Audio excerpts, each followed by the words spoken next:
السلام علیکم ورحمۃ اللہ وبرکاتہ۔ آج کے اس ویڈیو میں 5ویں جماعت کے سبق نمبر 2 حضرت ابوبکر صدیق رضی اللہ عنہ اس سبق کے الفاظ و معانی لے کر آپ کے سامنے حاضر ہوا ہوں۔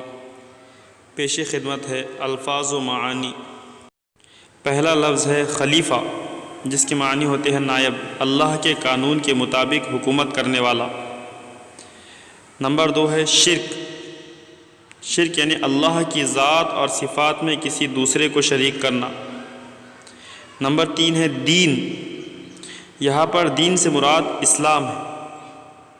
نمبر 4 تاب نہ لانا، جس کے معنی ہیں برداشت نہ کرنا۔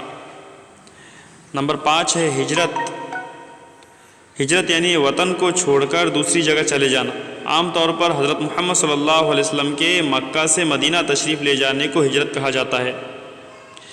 نمبر 6 ہے جبل ثور، جبل کہتے ہیں پہاڑ کو، تو جبل ثور مکے کے قریب ایک پہاڑ کا نام ہے جبل ثور۔ نمبر 7 ہے مہاجر، مہاجر کہتے ہیں ہجرت کرنے والے کو، ایک جگہ سے دوسری جگہ ہجرت کرنے والے کو۔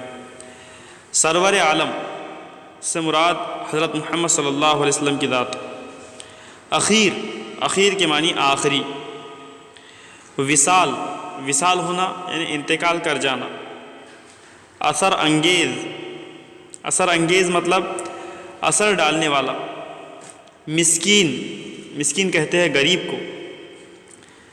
شرف، بزرگی بڑائی، شرف یعنی بزرگی بڑائی۔ اصل لفظ ہے شرف، شرف ہے اور بول چال میں اس کو شرف بھی کہتے ہیں۔ بیت المال، بیت المال اسلامی حکومت کے خزانے کو کہتے ہیں۔ لقب، کسی خصوصیت کی وجہ سے دیا جاتا ہے، جیسے حضرت ابوبکر صدیق رضی اللہ عنہ کا لقب کیا تھا؟ صدیق، آپ کا لقب صدیق تھا، تو ان کی خصوصیت کی وجہ سے، سچ بولنے کی خوبی کی وجہ سے۔ گھر کام، تمام الفاظ و معانی کو 3 مرتبہ پڑھیے اور پھر دیکھ کر لکھیے۔